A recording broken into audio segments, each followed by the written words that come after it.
What's going on, everyone? Taylor Kyles here for CLNS Media, coming at you with another episode of Pat's Daily, brought to you by our good friends at Prize Picks and Game Time. Draft coverage continues. We're about 2 weeks out from the Patriots having reset the young foundation of their team, and to help break it down and give his perspective, which I would describe as tough but fair on the Patriots draft class, I got my good buddy Damian Parson, senior draft analyst for the Draft Network, and also host of the Locked On NFL Draft podcast. One of the main people who I went to when I was trying to get up to date on all the prospects. I was going to the Draft Network, saying, all right, where's Dame? Got him. All right, using that blurb because I trust my guys. Dame, how you doing? And how are you feeling, more importantly, now that we're on the tail end of the draft and, Hayes in the barn, but obviously I know you still got to prepare for 2025. I'm good, man. Be able to catch up on some sleep now that we're post-draft. And now with the draft being behind us, it feels good. It feels good to now put faces to places and, player and prospects to schemes, skill sets to schemes. And I was more excited to see how these young men, how they acclimate themselves in camp, how, through rookie minicamp, OTAs. And then, of course, once we get deep into the end of the summer, training camp turns around, be able to see what these young men are able to do with the opportunities they're going to be given. You mentioned minicamp. We're actually going to get to go to rookie minicamp, see what's going on. It's a whole new era in Foxborough, so that's going to be a lot of fun. Before we get into the actual draft and your grade, we're going to start with the dessert first, then we'll get into the player-by-player grades. But I'm curious how you feel about Elliott Wolf. Now, the talk of the town right now in New England is the fact that the Patriots have officially started their general manager search for, top player personnel, whatever they want to call it, the guy who's going to be the head honcho in the player personnel department. Now, it's a weird situation, right? Because everyone knows it's going to be Elliott Wolf. I think a big reason they didn't open the search before the draft was because they were like, you know what? This is the guy who's been running things so far. Let's just continue with him, see how he does so we don't have to go through the whole interviewing other people during the process. It made sense. But now we've reached the point where decisions need to be made. And we've seen the Patriots interview 3 minority candidates likely to try to satisfy the Rooney Rule. All 3 respectfully denied those attempts for an interview. Now, I've got my thoughts on the Rooney Rule. I think that while well-intentioned, it is a silly rule because now you get situations like this where Elliott Wolf, in my opinion, absolutely deserves to get the GM title. But you have to go through this whole dog and pony show where it looks like, oh, no, but, we are giving other minority candidates a chance, which is kind of a slap in the face to those guys. Obviously, we've seen, last season with the Patriots when they were off interviewing offensive coordinators. They knew it was going to be Bill O'Brien, but they brought in Adrian Clem and talked to him about being the offensive line coach. So there are ways to make this so that they're helpful for the person you're interviewing without being completely condescending, as they quite frankly are. But again, getting back to the beginning of this, do you think Elliott Wolf is deserving of the GM title or whatever that title is going to be for the head person? And what are your thoughts on the whole, again, dog and pony show of the Rooney Rule? I think Elliott's earned it. I think he's done a good job. We look at what he's done through the draft, this free agency. I think the big thing is understanding with the reset, having that plan and knowing, okay, we did it one way before I got here. And, with Bill and, him running the whole show and everything, it worked. TB12, 6 titles, all that worked. But when you turn the page from TB12 to Mac Jones and you don't go get, you don't add any weapons for him or any explosive weapons, different things like that, it really kind of hampered what he could have been, right? He was always to me, it was always more of we talk about trucks, trailers, and hitches. Mac Jones was more of a hitch. And in the situation where if you have a good team, a good coach, he can be the thing that tie it together, where he doesn't have to be a superhero. Like he doesn't have to be, I always say, sometimes I don't want my guys to be, every quarterback to have the tools to be Superman game in and game out. Sometimes just be Clark Kent, put the suit on, grab the briefcase, put your glasses on, go clock into work, punch in, punch out, go see your family.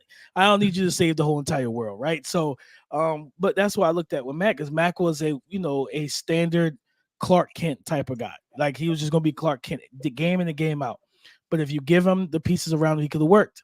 And I think with Elliott Wolf coming in and seeing what he's done, I think bringing back Michael Owenihue was big, for the offensive line, and understanding like this is one of the better young offensive linemen in the league, right? He's going to be a tone setter, as you know, for this offensive line with the run game, be able to get that verticality going, displacing guys, but also being a stalwart as a pass protector as well. Like making sure you bring that guy back was big, and just kind of seeing what he's done. I think he's earned it.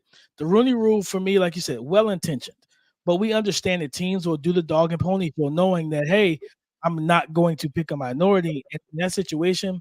I just feel like, man, just pick who you're going to pick at this point, right? Like I don't think like interviewing. Don't get me wrong. For the minority candidates, getting the experience of interviews is big, so you know what the interview process is like. So next time you get a real opportunity and not a Rooney Rule opportunity, but somebody actually you're one of their first candidates. Like, hey, we want to interview you for our head coaching job, for our GM job. You already went through that cycle. You already know what kind of the questions, the vibe. You already know what it's like, and it gives you a little bit of a leg up walking in. But overall, like it's just well intentioned, but it's very unnecessary a lot of times because how many actual hires from minorities come from the Rooney Rule? I can tell you.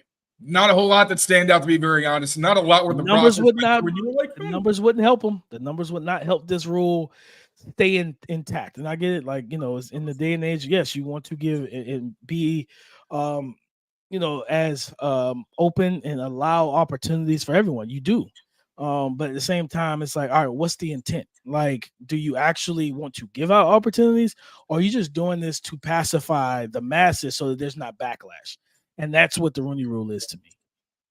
I completely agree. And this is a business where nepotism runs rampant. And at times, really, you understand, like if you have a Shanahan or a Wolf, where their father is someone who is in the Hall of Fame and they have sons who are attentive and have been around the game for a long time. Is it unfair? Yeah, but you also understand that these guys are going to get jobs. So creating opportunities, I completely agree, is important. Gerard Mayo's alluded to the fact that I believe he interviewed for the Broncos a while ago for their head coaching vacancy. And he said, I got at least the experience and knew what I was preparing myself for. And I think the transparency is huge. It's one thing to have somebody in like a Brian Flores where, he alleges they had been drinking and they were not taking him seriously, where you're basically just like, you are, a box that we're trying to check, versus being like, hey, we know who we're going to get. We have to satisfy this rule. Would you like an opportunity? And with the guys the Patriots have been going for, they're pretty high-ranking guys who aren't trying to come in. And the way I see it is you're probably telling them, hey, you're going to be like Elliott Wolf's assistant. And they're like, nah, I'm trying to be an actual general manager. So I agree. I think that Wolf, especially extending Barmore, I felt like that was after the draft where I thought he really did what he said he was going to do. Cherry on top, you get your best defensive player, arguably the best player on your entire team, and you lock him up long term. I was really excited about that. All right, now let's get to the actual grades. Again, tough but fair. I'm warning you all now. What did you give the Patriots overall before we get into each of the prospects? We gave over the Draft Network. We sat down, talked about it, and everything. We gave the Patriots a C+. Overall, liked the draft class. Actually appreciated, especially the value of getting a guy like Javon Baker and getting a Jalen Polk and everything like that. I think what dropped the grade, and I'll be honest, what dropped the grade was to me, it was kind of. It was that reach where I'm just like, I don't know how I feel about this. It gave me too much of the Cole Strange, and it was the Kaden Wallace pick out in the third round. That one kind of like really threw me for a loop because I was just like, all right, left tackle is a need, and it's like, okay, so left tackle is a need. Well, let's get a left tackle, right? I have no problem with you taking tackle, but it's like, all right, if I'm gonna get a tackle, I want to get someone that is accustomed to playing the position. And I know that for them, they said, hey, we believed. I think Elliott Wilson, we believe he's athletic enough to flip sides and go over. And we always talk about this. We remember we had we had an offensive line coach on, and he talked on the Locked On NFL Draft podcast, and he's like, listen, it's like writing. If you're right-handed, it's like writing with your left. If you're left-handed, it's like writing with your right. It's a different thing. And when the guy, like for me, Kieran Amagadegi out of Yale, like that, to me, that would have been the ideal situation, right? Javon Foster fell to the fourth round, like guys who I think were better players than Kaden. I'm not saying that Kaden doesn't have any upside, but when I, just watching him, I was like, okay, he looks like a right tackle to me. And I didn't see a guy that I felt was going to flip over to the left or comfortably flip over to the left. So it's going to be interesting to see how this tackle situation kind of plays out. But the rest of the class, for the most part, I really liked. Yeah, we're going to get into the nitty gritty. I feel like with every draft, there's just stuff behind the scenes that happens that really does affect how everything plays out. At the end of the day, like Cameron Will said on the show, you're playing the game. Where sometimes, you're going to have to reach just because it's like, well, I like this guy. And he may be a mid-third round pick, but I don't have a mid-third round pick. So I got to kind of take what I got. But again, we're going to get into the nitty-gritty of that. I'm excited. But first, quick word from our friends at Prize Picks. Be right back. Get in on the playoff action and win up to 100 times your money on Prize Picks as you and the world's best players take the game to a new level during basketball's postseason. You can win up to 100 times your money on Prize Picks with as little as 4 correct picks. You can turn $10 into $1,000 with basketball and hockey entries today on Prize Picks, America's #1 fantasy sports app. Prize Picks is the best way to get action on sports in more than 30 states across the country, including California, Texas, and Georgia. I personally love Prize Picks because they're super easy to use, easy to navigate, and they offer injury insurance, so your entries stay live even if one of your players gets injured. Quick withdrawals, easy gameplay, and an enormous selection of players and stat types are what make Prize Picks the #1 fantasy sports app. Download the app today and use the code CLNS for a first deposit match up to $100. That's code CLNS for a first deposit match up to $100. Prize Picks. Pick more, pick less. It's that easy.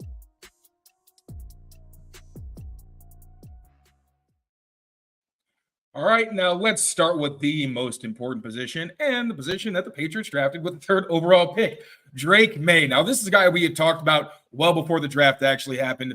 I know we were super high on him. Just the talent is outstanding. Are there things that concern you about his game? Absolutely. But luckily, there are things that you would really assume with good coaching, he'll be able to kind of wean out of his game, and you're going to see the superstar potential that he has. So for Drake Maye, what was the grade you gave him? And also, how quickly do you think we'll actually see him on the field? Man, I gave him a high first round grade. He was one of my highest graded prospects. And because we use Pro Bowl caliber, we have 2 first round grades. We have rare All Pro. He had a Pro Bowl caliber. He was a guy that I gave a Pro Bowl caliber grade to. The tools are there. The height, the weight, the arm talent is outstanding. The mobility, the ability to create second reaction throws, get out in and out of the pocket, and extend plays with his legs, make plays as a runner, but also just extend plays out of the pocket, give his guys a chance to turn into a scramble drill, detach from coverage, work back to him, and still create explosive plays down the field, making throws on the run. With his game, I think for him is just, I think Jacoby Brissett being there is going to be an outstanding tutor and mentor for him. I'll never forget, him initially coming to the Patriots and being kind of a sponge to Tom Brady, right? Being willing to learn, and Tom Brady taking that challenge that some veteran quarterbacks don't take or don't really, embrace.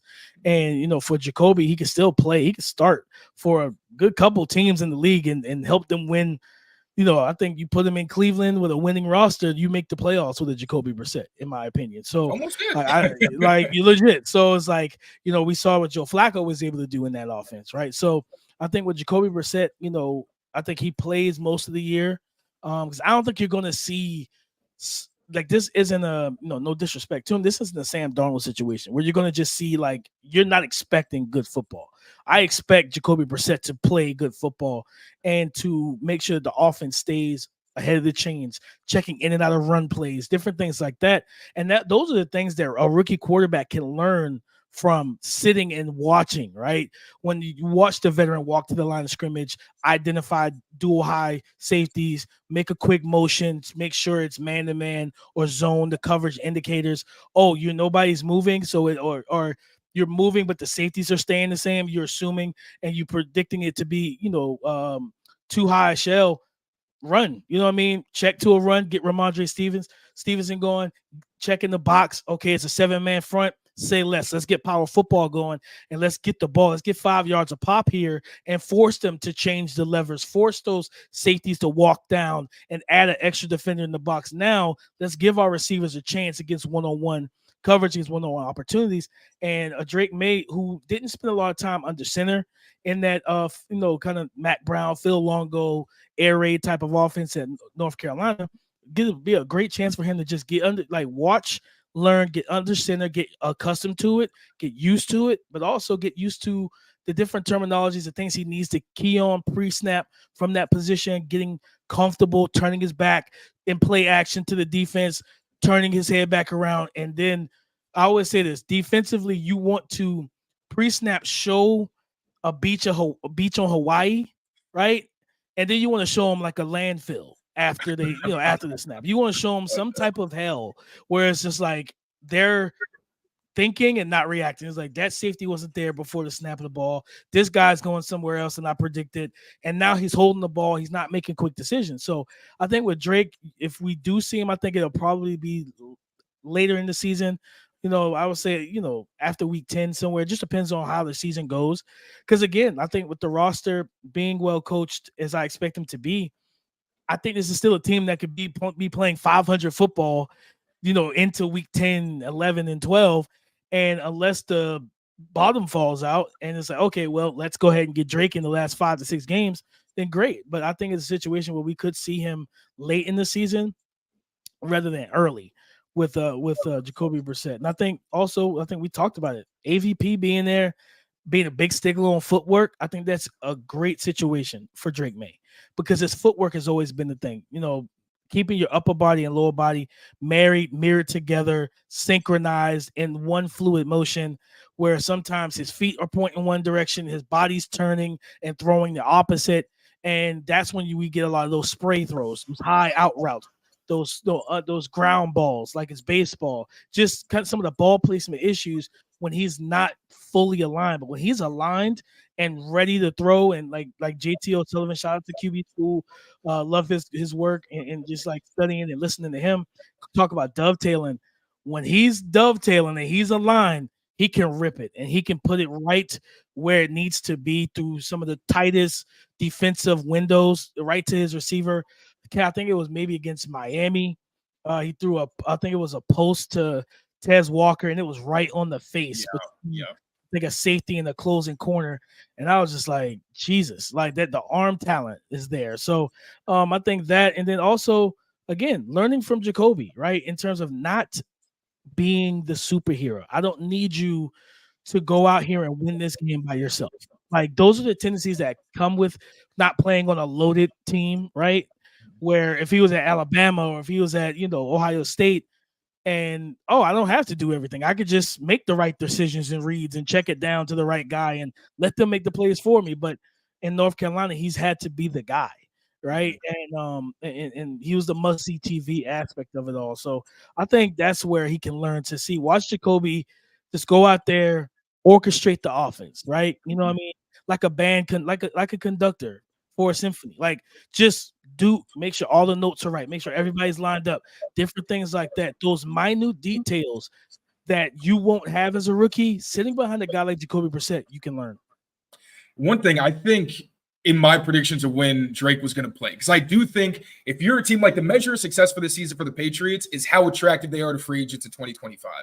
Do you set something where teams are like, all right, I could come here, push them over the top. I know what they got at quarterback. So I think at some point you do want at least some evidence of like, yeah, we got a baller. Just wait. You want to be a part of him, really starting to pick up his career. So I do think he's got to play. I think maybe I was giving too much credit to Van Pelt in the sense that maybe Drake could just catch up really quickly. And I do think he's a smart guy. And I do think that Van Pelt's offense, like you talk about having to be a superhero, he's not going to have to do that. Like he got a good defense. So we're not talking about he's going to be going into fourth quarter is likely down like 20 points. Like he's going in and it's all right. Make the easy throws. We're going to scheme you up some play action, where I did a piece last week where he talked about Aaron Rodgers and watching him with Alex Van Pelt. And I was looking, I was like, all right, I know he didn't turn his back to the defense very often, like you mentioned, but he was in pistol. So I'm like, all right, how did he do when he was turning his back to the defense and then looking? He and Aaron Rodgers, that same post route down the middle, like you mentioned, the one to Walker against Miami, loves that throw. We're right between the hashes. He'll put it on the money and take the top off, and you're done. So I definitely think just if he can get the easy throws down, and then the mental side, I feel like whenever they want to put him on the field, it's going to be like, all right, we're just going to tailor this to what he understands now and what he's good at. But that's also a good point. Like you have to still be able to take advantage of opportunities, recognize the defenses, which I think, again, it'll have more help because in that UNC offense, there weren't a whole lot of coverage indicators. It was pretty much, this is the formation we're in. We're not moving. That's it. Alex Van Pelt's going to have a lot of personnel groupings, a lot of motion. It's going to make that a little bit easier. So I'm hoping we see him late in the season. I think you're right. Maybe even halfway through if he can digest that. But I don't really agree with the takes that he's got to sit his whole rookie year. I don't really think that's something you'd want, even if it does fit with the Jordan Love and the Patrick Mahomes narratives. Like, every situation's different. And I don't think Drake's the kind of guy that's going to get rattled if you put him out there early and say, hey, you're going to have to take some lumps. You're going to learn some tough lessons. Just stay within yourself. We got you. Maintain that structure. I think, and I always talk about this with quarterbacks, I always say, what did we learn from the previous class? We would like looking at Bryce Young, right? Like, everyone crowned him as QB1. He was the most pro-ready guy. That's such a loaded term that I absolutely hate that term for quarterbacks, because typically the pro-ready quarterback usually does not click. Like, Joe Burrow is probably the last one that they said was the most pro-ready, and it worked. Like, we've seen a lot of quarterbacks who's like, yeah, he's the most pro-ready. I'm like, typically that's code for his floor is safe, his ceiling is not movable. And that's what I think about when I hear that term. So, like, Bryce, no one questioned it. And I remember questioning it, and that's when people thought I was crazy. And I was like, no, I have CJ Stroud over him. I have A-Rich as the guy I would absolutely build my franchise around. And it's all about, for me, it's just, what does it look like when it goes wrong? And we never saw that at Alabama, because it's hard to do that to Alabama and put them in situations. Mm-hmm. You know what I mean? Like Mac, Tua, same thing. It was very rare to see guys go to Alabama and the situation goes wrong when you have 5-star after 5-star everywhere and you're one of the most loaded teams in the country. But when you look at, I always pay attention to guys who didn't have that. And the Anthony Richardsons, when I buy in, I could watch you put a team on your back when we need you to, and carry us to the promise, carry us to victory, or carry us and keep us within striking range of victory, right? And it's the same thing with Drake Maye. Offensive line wasn't great. I love the running back he had, this past season, Marion Hampton, a guy for 2025. You got to keep your eyes on this running back class is loaded for 2025, right? But that was one of his best playmakers. Bryson Nesbitt, the tight end, who's like a big receiver almost, talented young man and everything. Josh Downs the year before, but the cupboard for the most part was bare. And how were you able to operate when the cupboard was bare? And I even with Tez Walker out, he was still making winning plays. He was still making the right throws, the right decisions a lot of times. It just was the talent around him wasn't great. So it's like, now I feel comfortable with him walking in, like you said, like not playing until like halfway point of the season. And then once he gets in there, I don't think he's going to be rattled, because, people are like, well, and don't get me wrong, I was on that train for a while too. It's like, well, it was always, if Drake Maye fell, like I was like, all right, if Drake Maye doesn't fall, like, listen, you just trade out, trade back, gain more picks, build up this team, right? Because there's always a big thing in the NFL of, is your team ready for a quarterback? And there's a lot of teams that typically, and if your team is not ready for a quarterback, do you have the GM and the staff in place to build said team now that you have the quarterback? And I think the Patriots, once they fully hired Elliott Wolf, will have the staff to do so. And he kind of showed it with the way that he did, attacking the wide receiver position in this draft. I walked away impressed with that. I was like, this is what should happen for Mac, but do this for Drake and do it now. I'm glad you actually mentioned that supporting cast. Let's get right into Jalen Polk. Now, I feel like both the guys the Patriots got didn't really check boxes for some people, because they're not the Troy Franklins. They're not Xavier Legette, who was reported. You knew I was such a big Xavier Legette guy. Like, I'm out here tweeting, if you got to trade back into the first, do it. And lo and behold, it's been reported that they did try to trade back into the first round and get Xavier Legette. But honestly, the way it worked out, where you end up being able to get in position to get both Polk and Javon Baker, I was ecstatic with that. But with Polk specifically, he reminds me of like that Jacoby Myers, where the way they run their routes, it's very much like, I'm in control. I know I'm going to win with pace. I'm just going to be able to beat the defender. But also those hands, the catch radius, where it's just like ball magnets. But he's got a little bit more juice, where even today, Demario Douglas, I think it was him, called him a deep threat. Which, again, you wouldn't expect from a guy who's not super fast, didn't test that way. But this is a dude who I think can line up anywhere and win at any level. So what kind of grade did you have on him? And how do you feel about that fit with Drake Maye, and now being in a situation where he's with Javon Baker, he's with Demario Douglas, kind of a group that it feels like complements each other a little better than what they had before? Man, I gave him a second-round grade. So when he came off the board, I was not shocked by it at all. I felt like I was like, okay, And I think I was on a Panthers pod or show before the draft, and there was, one of the questions were, well, what do you think we can get Xavier Legette at 39? I said, no, not a chance. I was like, if I said, you got to remember the Patriots are sitting right there. And if the Patriots are sitting right there, right after your 33rd pick, and they have the chance to draft him and put him with Drake Maye or whoever their quarterback is, and they take it at 3, that's going to happen. I was like, there's no shot that he's going to fall to 39. And, so when they took Polk, I was like, all right, you get a strong-handed upside for run after the catches there, open field speed. He's a guy that, like you said, he understands how to win at the line with that tempo and pace to then, because a lot of it's like, even when you're not a 4-3 athlete, winning at the line of scrimmage, getting guys off their spot, speed releases, one-step jabs, the footwork, beating press coverage, feet first, hands second. Once you get vertical on a guy and now he's playing from behind, it's hard. Once you stack him and you have good enough speed, you can maintain that, right? Yep. And he can do that. But also he can create the explosive plays, what I call horizontal explosives, where you're talking about deep overs, posts, different things like that. Switch releases where you got a guy going on a high post. He's taking the 10 to 12 yard over route, and you can hit him right in stride, and now he gets yards after the catch as well. I really liked it. And like I said, the ball skills, so like he's so confident in his hands. I love it. Right, there's a play, I think it was against Michigan State, where Penix threw it to him deep, and it was just an acrobatic catch where, he full just goes up and snatches it, full extension. And I was just like, Jesus. I think he had one against Oregon. Penix put it out there, kind of like it was basically a 50-50 ball, I think, on a slot fade, and he read it, tracked it well, went up over the defender, snatched it out of the sky. And I'm like, that's the type you want, a dog like that. You want, like, guys who play the ball at the catch point are dogs, like, because it takes a different mentality. It's one thing to route guys up. It's another thing when a guy can cover you and you tell your receiver, you tell your coach, your receiver coach, you tell your OC, you tell your quarterback, I don't care if he's in my hip pocket, I'm not covered. And Jalen Polk and Javon Baker are two guys who have the hand strength and hand-eye coordination that you're going to feel comfortable with those trust throws, right? We always talk about trust falls. Those trust throws where it's like, all right, that defender is literally hip to hip. I got to put this outside the numbers. I got to put this outside the shoulder. I'm trusting my guy to go make a play.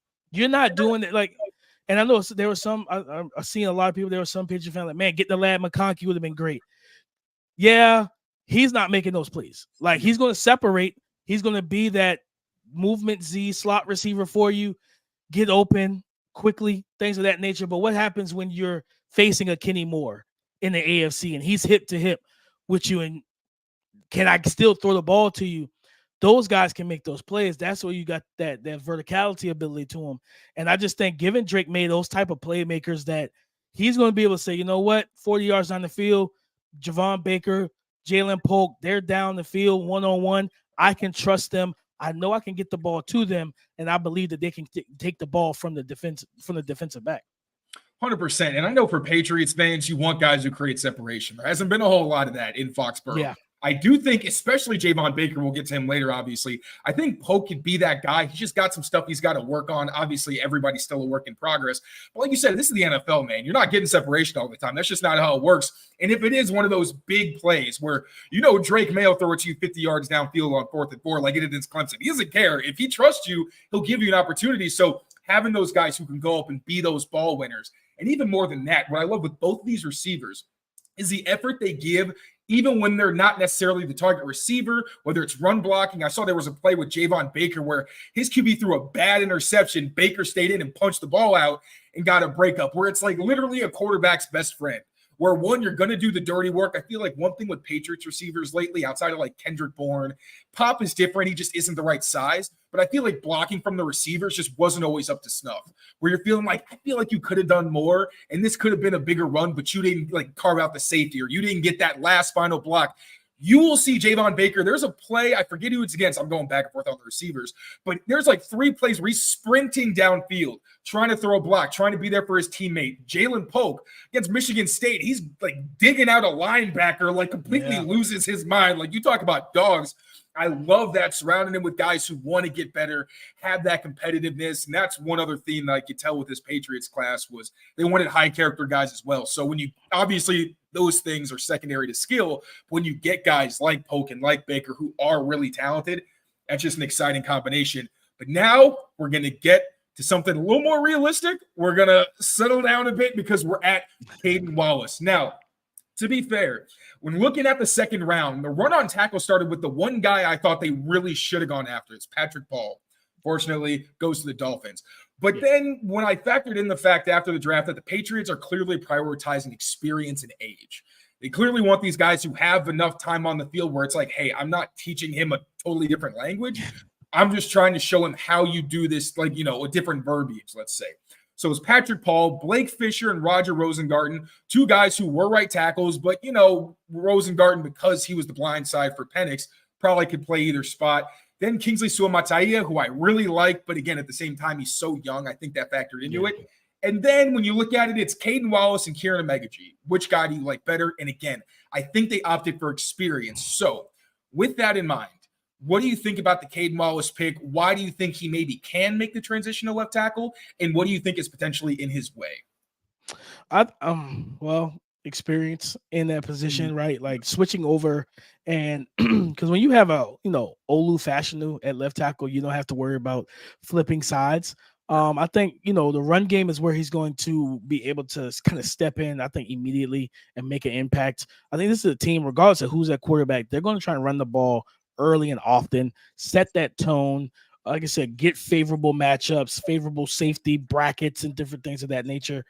Favorable, secondary and box counts, and Kaden Wallace can help that, right? Get the vertical, run game going. Also can kind of work some of that zone stuff. And this was Penn State. That's one thing. Like they did a lot of. They have 2 of the better backs, or one of the best tandems in all of college football, with Nick Singleton and Katron Allen, 2 absolute studs. And so they ran the ball well, and they knew like that 2023, the run game tempered down a little bit, and that's because the passing game was just not helpful. Like, the quarterback play just did not really help the passing game at all. But, you look at the year before, their run game was outstanding, for both running backs. So I think Caden's going to be able to step in and be able to do it. Do I think he's athletic enough to play tackle? I think the functional athleticism is there. It's all about getting that muscle memory down, because the kick slide, truly is. I compare it to shooting basketball. Being right-handed and taking threes, which are as a right-handed shooter, is a total different thing. You start practicing with your left, right? One of the main things you see guys struggle with until they really, really practice it is laying up with their left hand, because the level of comfort, that muscle memory of being able to control the ball as they try to kiss it off the glass. That's going to be the thing for a tackle. Like flipping over to the left side from the right, I think it will be an adjustment period. But again, I think he's physically capable of doing it.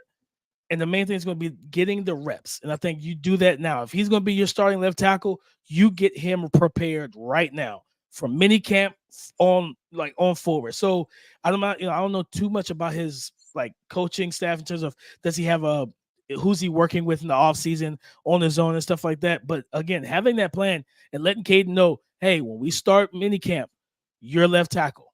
We're not flipping you back to the right. You're left. All right, his mind is shaped. He knows where he's going to be and what he has to do. So then, even in the offseason, right? I can't remember who it was.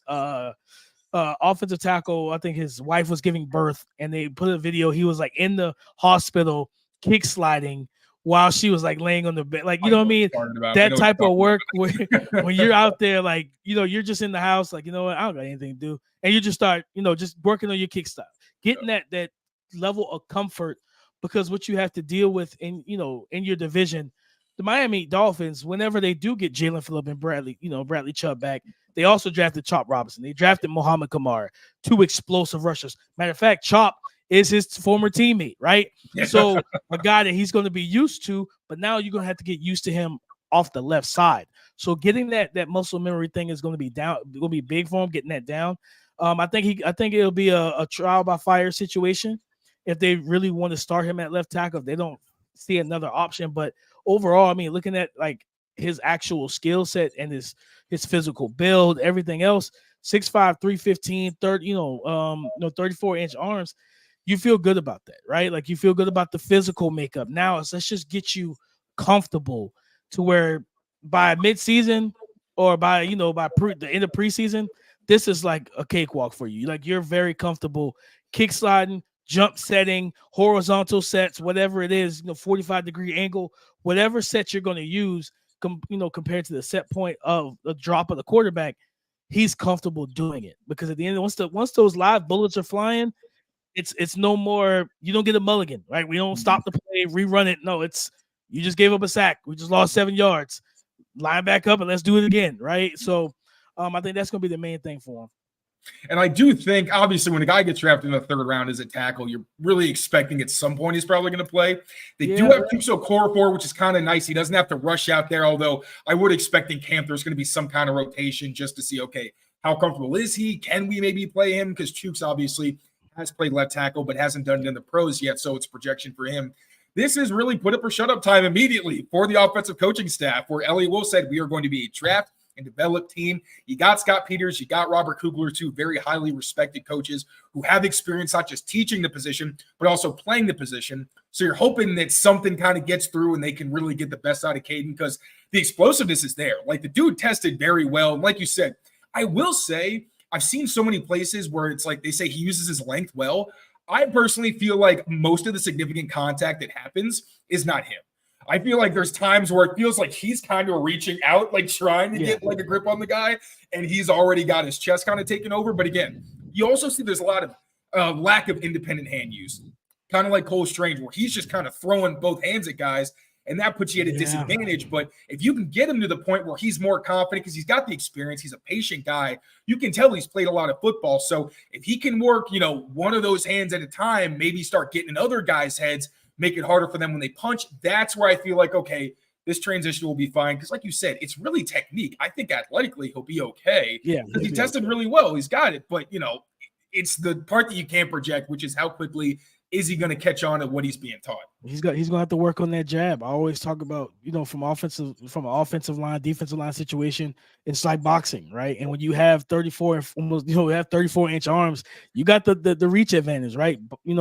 Work the jab and work the right hand, right? Not using both hands as a two-handed puncher, because then like once you're defeated, once they counter that, like you don't have a recovery angle. You know what I mean? Like you can't recover that. If you two-hand punch big with him too, getting that inside, like that popped up a few times. Yep. That's where like the O-line coach is gonna have to tell him, no, we need to keep that inside hand free, keep it as the counter punch. Like, so if a guy chops and tries to spin inside, that inside hand can catch them. That's your net. That's your catcher's mitt. Let it catch them, get the other hand in, anchor, drop your waist, drop your knees. Let's anchor, get your feet into the ground. And like you said, athletically, I think he can do it. Now it's all about getting everything married together, getting the movement skills married down and getting that to a level of comfort, but then also getting the hand mechanics down. So I could see where he may not be the starter right out the gate, but somewhere like I would say probably week 6, 7 on beyond the close out the season, he probably takes over once the coaching staff sees, okay, we feel like he's ready. Mid-season rookie takeover, baby. I'm all for it. I hope that's what we end up getting. This is a blast, man. We're going to get to the day 3 picks, but first, quick word from our friends at Game Time. Be right back. With the NBA playoffs in full swing and the Celtics looking like the best team in the East, I'm trying to go to a game so I can witness their greatness in person. And to get those tickets, I'm going to be using Game Time, an authorized ticket marketplace of the NBA, which makes getting playoff tickets even faster and easier. Prices on the Game Time app actually go down the closer it gets to the tip-off. With killer last-minute deals, all-in prices, views from your seat, and their lowest price guarantee, Game Time takes the guesswork out of buying NBA tickets. Buying tickets on Game Time is extremely easy. All you have to do is click on the team that you want to see, browse through the available options, then click on those games. Then you can go through filters like price, where you want your seat to be, all that good stuff. Click, Get a panoramic view of the seat that you're going to buy, and it can be as easy as a one-click purchase for your ticket. Take the guesswork out of buying NBA tickets with Game Time. Download the Game Time app, create an account, and use code CLNS for $20 off your first purchase. Terms apply. Again, create an account and redeem code CLNS for $20 off. Download Game Time today. Last minute tickets, lowest price, guaranteed. All right, now let's get to the day 3 pick that honestly my heart stopped a little bit because I was big on Javon Baker. I didn't know if he was going to be available by the second pick. So when I saw it was an offensive lineman, I was kind of upset. Worked out in the end. But when I also looked at the profile for Laden Robinson, it is a bit confusing what this team is going to do in terms of their run scheme because we've heard they're going to do wide zone. But then, we heard from, I believe it was Ramondre Stevenson pretty recently that they're really trying to hit outside more so than the middle. Actually, it was Mike Nwenu, which was surprising because when you look at Cleveland, their outside zone scheme was really more to hit between the tackles, really find some cutback lanes, and then use gap to get outside. So it'll be interesting. But with Laden Robinson, he's got experience pulling kind of a versatile run scheme. Not a ton outside zone, but the pulling I feel like is going to translate. Guy with long arms, a really strong punch. Not the best when it comes to mirroring guys, but again, when you have a good grip and long arms and you're quick off the line, that'll make up for it once you kind of get your technique down. So what did you think about this pick for the Patriots and how it fits into their whole offensive line situation? I think it fits well. I think, of course, bringing in more bodies, more competition to the interior offensive line is never a bad thing, right? And I think if they're going to run that kind of outside wide zone type of scheme, I think that actually works a little bit better for Laden in terms of he's strong, but there's times when he does get knocked back on film. And I think allowing him to work east and west instead of trying to be just a vertical displacement type of offensive lineman and blocker probably is best. I also with this team it's going to be a heavy play action team as well with the run game.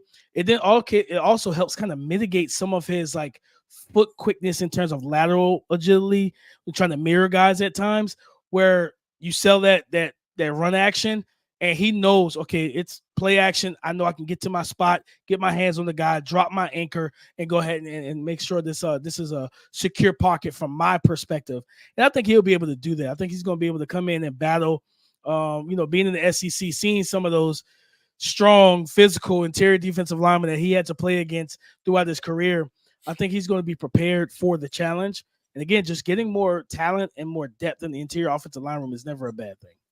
I agree, especially with Cole Strange. We don't even know. It looked like from the pictures of their mini camp, I don't even know if he's out there. So as much as I like Cole Strange, and I really think he's come on strong in the past couple of seasons, once he kind of got everything under his belt, really been put in tough situations because he's been hurt. But with that kind of being up in the air, I think City So is a guy that you think is going to be your future. Yeah. So again, Ellie Bull said he wanted competition. Now they've got it.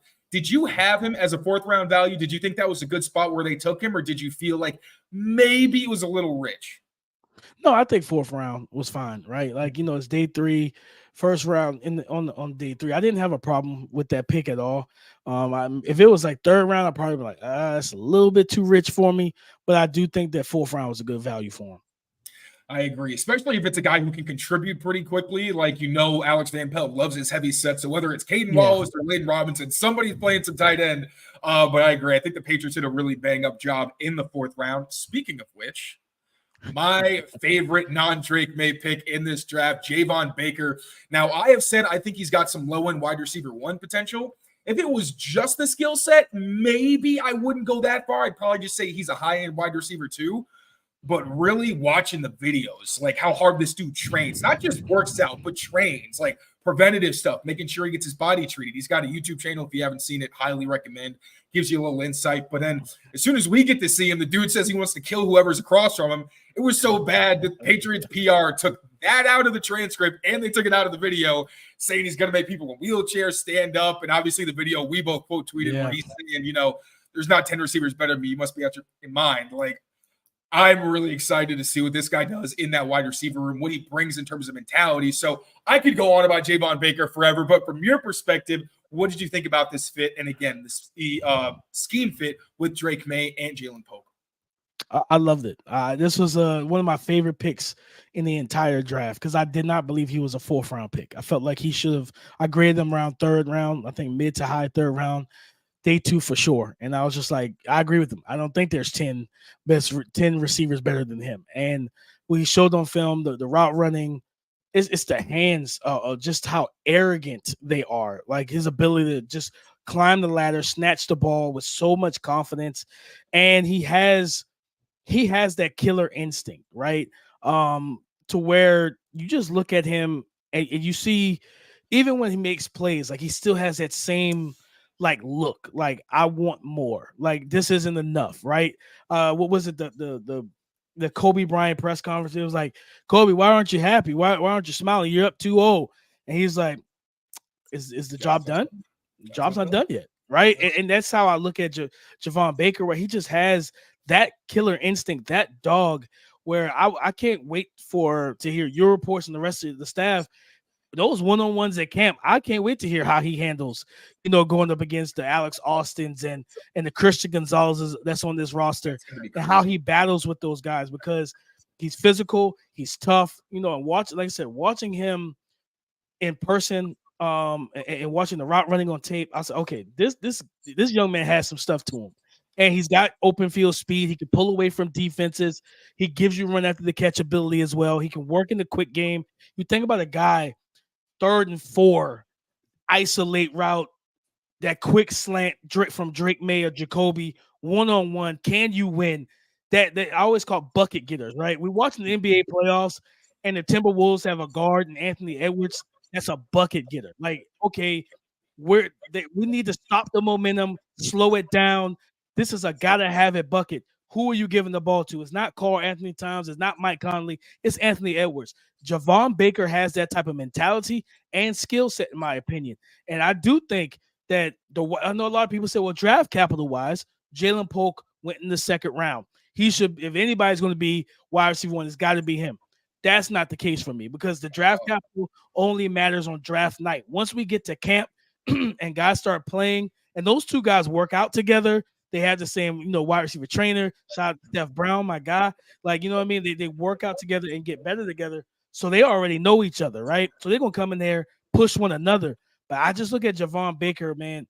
I just think he's got that edge to him that, truthfully, and I'm not saying he's going to be a Hall of Famer or nothing, but the greats always have a different edge.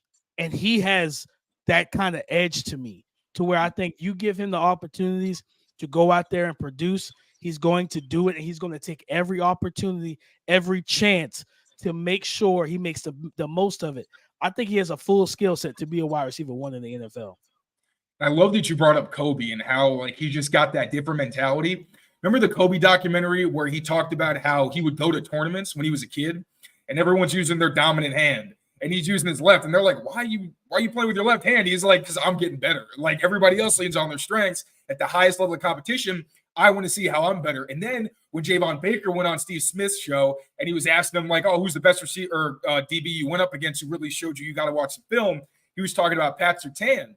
And he said, like, I don't really want to go after your weakness. I already know what you're bad at. I want to see how I stack up with your goodness. And I was just like, bro, you don't hear people talk like, I've never heard a receiver say, I'm not saying no one has had that thought, but to hear a guy say that really tells you that he is going to push the defense, the offense. Like everybody around him is going to be better because he's like, no, we're not walking through this. We're not like making this easy. I'm trying to go iron sharpens iron. Love the skill set. Like you said, I'm a big Jalen Polk guy. Obviously, he was drafted earlier. One, the Patriots need an X. I think Polk can be that at times, but Baker is your X.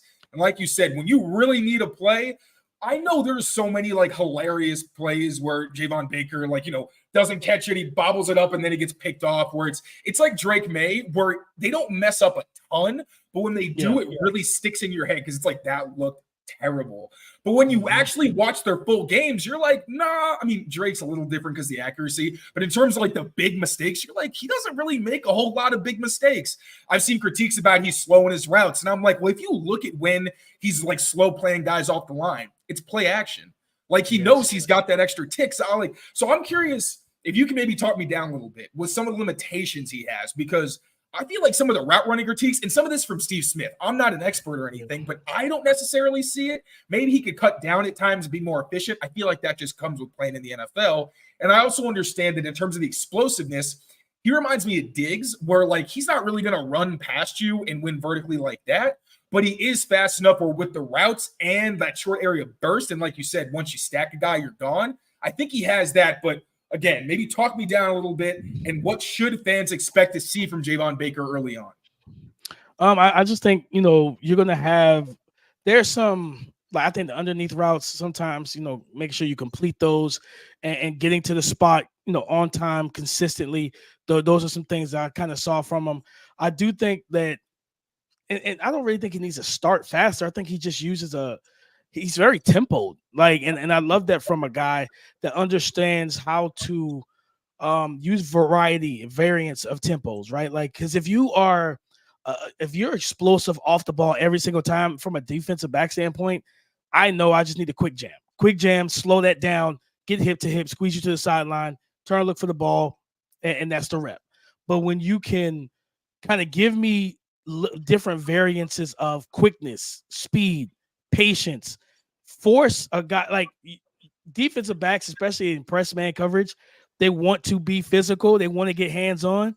When you have that type of variety, it's annoying because they don't know how to time their punches. So it's like, okay, I can stay square, I can mirror you, pierce step, different things of that nature. But if I punch and it's the wrong, it's a wrap. Because I believe, matter of fact, I talked to, I think it was at the Senior Bowl. Matter of fact, it was him versus Quinyon, and Quinyon was lined up on the right side of the defense, left side of the offense. He was lined up as the X in terms of Baker, and Quinyon tried to inside jam him and shot his inside hand, locked his hip, and Baker swimmed him really quick, was wide open on the slant, right? And it's just those type of things of him understanding how to do that. I do think I don't think he's the most explosive in terms of first step. So that's where I think that variance does come into play, where it's like, hey, I'm not going to destroy you with, like you said, off the ball with like immense, elite explosiveness. But if I can get you to take a false step back, now I can change gears, right? Mm-hmm. And that's the main thing. He plays at his own pace and speed. And then also, like I said, just making sure you're not double catching, right? Making sure you're reeling all those passes in. He's got really strong hands.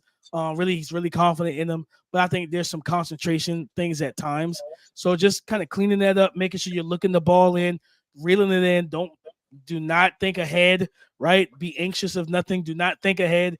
Don't think, okay, I'm about to catch this slant and I'm looking for that defender so I can make a move. No, secure the ball first. Secure the ball, then you make your play, right? And I think those are the things that some of the growing pains you might have to deal with him. But overall, I just think this is a really good player and a guy that you got great value for, because I definitely didn't have him great as a day 3 prospect. Agree. And then you mentioned, because he can get to yak mode so fast. And it's funny, Gerard Mayo talked about him as a yak guy.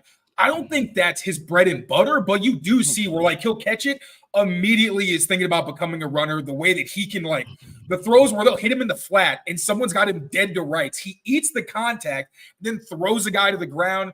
And then with the route pacing, it just feels like he's always a step ahead. Like defenders are so uncomfortable because he doesn't give them the same thing consistently. And he's a step ahead where he knows how to attack leverage, make you uncomfortable. And as soon as you shoot that hand, I think in 5 games I watched, there were maybe 2 times where he really got jammed, he got stuck, and you can see, all right, this is why he's kind of got to stay on top of it, because he's not got crazy size. He's not 6'3", 220. He's still a guy where if a tall physical guy is going to get his hand in his chest, it's going to be tough. But it happens so infrequently, and he's so good at winning diamond release, speed release, tempo. Just this could be its own show, but very exciting pick. I'm glad we're on the same page there. All right, let's start wrapping this up. Next pick for the Patriots. This one was a bit of a surprise. Now, Joe Milton actually went and got themselves another quarterback. I wasn't sure if they were going to do the double dip, but I figured, you know what? Joe Milton's talented enough. I almost put him on in one of my mocks late. I didn't. I feel so silly. But in terms of his skill set, do you think he's got the potential to maybe be a valuable trade chip for the Patriots down the line? Maybe just like a really good kind of a scout team quarterback early on who blows up the preseason, then it's like, oh, we might add something here? Or do you think maybe he might have to switch positions at some point? No, I think this is one of those situations where the Patriots have always kind of done this, especially in Bill Belichick's tenure, where they had Tom Brady, they drafted was it Kevin O'Connell or Cliff Kingsbury? They drafted different quarterbacks, day 3, late day 2, day 3. I think that's one of those situations where Joe Milton has like spent time with him at the Senior Bowl, like just an outstanding kid. Like this, not a kid because he's like 24, outstanding man. Like he's a lot of fun to be around. He's very down to earth. He loves to have fun. Kind of loosen the atmosphere. Super athletic, big, strong, physical arm. Man, and I told him, I said, listen, you gotta gain control of that arm, right? Know how to when to pull back some. Throw with that pacing, throw with that arc on some of the passing. If you go back to when he came in during the Senior Bowl game, he was working well, right? Like he was dunking the ball down. He was like, you saw him actively pulling some of that strength off of passes, not trying to throw it through the brick wall, things like that.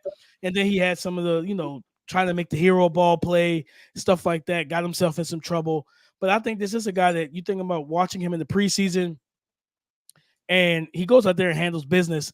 And the team says, you know what? We could use a QB2. We can use a guy, and then he becomes a trade piece, right? And because that's where he's going to get most of his reps. It's going to be in preseason. When you have Jacoby Brissett and you have Drake Maye, and it may not even be this preseason that he's a trade option. It may be year 2 or 3 where then Jacoby Brissett walks away. Drake Maye is the unquestioned starter. But hey, what happens with starters? You don't play them much in the preseason, right? Because you want to keep them healthy. And Joe Milton gets some of the starts preseason week 2, 3, and 4. He's starting and playing majority of those games, and he's showcasing himself well. And the team says, you know what? It could be the trade deadline. Our starter went down. We need a guy that can come in and make some plays. We want to add some more depth to this room, and they can call up the Patriots and send a trade offer with a pick for Joe Milton. He has all of the tools, man. Like this kid is so athletic.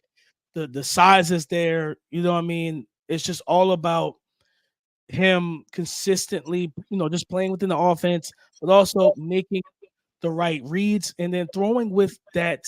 I always say pacing. That don't have to I always talk about baseball with quarterbacks. Are you a multi-speed pitcher?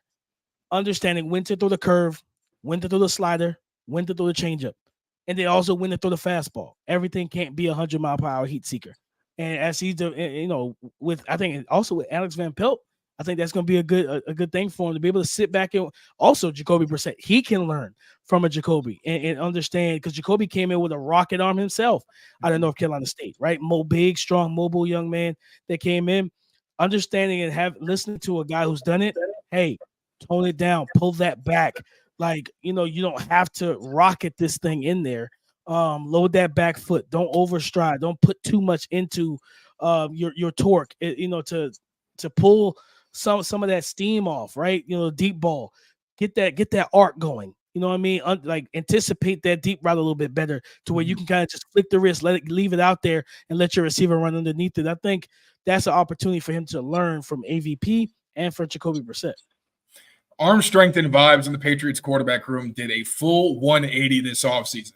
And like you said, man, it just feels like he's got to pick up more of the natural instincts of playing the position. Like you see, with the combine, when he's doing the drop back and then he's waiting an extra take and throw, and it's like, that's cool. You're never going to do that in the game, or you shouldn't, because you're just throwing off the timing, and it's just like you can't really play that way consistently. But being the backup, I feel like, not that he needs humbling or anything, but it's very clearly like, this is for you to develop. We're not asking anything of you right now. Just get better. And having a footwork guy, well, we already know that Milton told us that he looks up to Brock Purdy because he likes the way his footwork is. And when you watch it, that was one thing that surprised me with Joe, was you can tell he's very deliberate, almost kind of like Cam a little bit, not quite as lackadaisical as Cam was, or it's like he feels very deliberate in his drop back and when he's going through his motion. So I'm excited to see what Alex Van Pelt can do with him. Wrap things up. I don't have the graphic for it, but we're going to wrap things up with Jaheim Bell. This was another one of those picks where I thought they got incredible value. Now, before the draft, Jaheim Bell was being talked about as maybe like a 5th-round pick.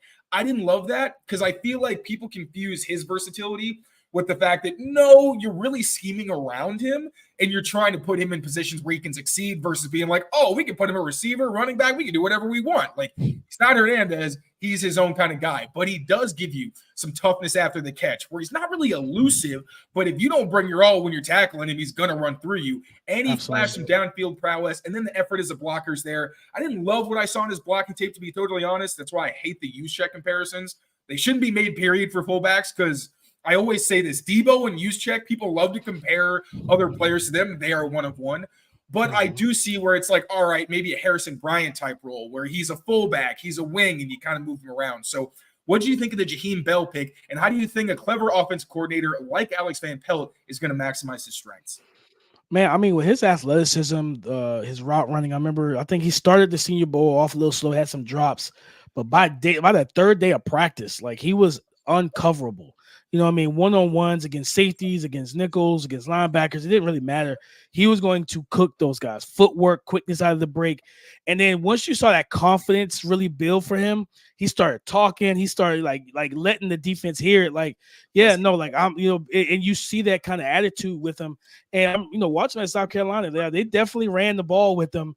I think it was against North Carolina where he had like over 100 yards total yards from scrimmage. When he's last year before he transferred to Florida State. I think this could be a situation with Alex Van Pelt and this staff. You get him where you get him where his ceiling is, because he's a talented kid, talented young man, right? Can catch the ball, run routes. He's a good athlete. There's a chance for him to kind of step into that David Njoku type of role.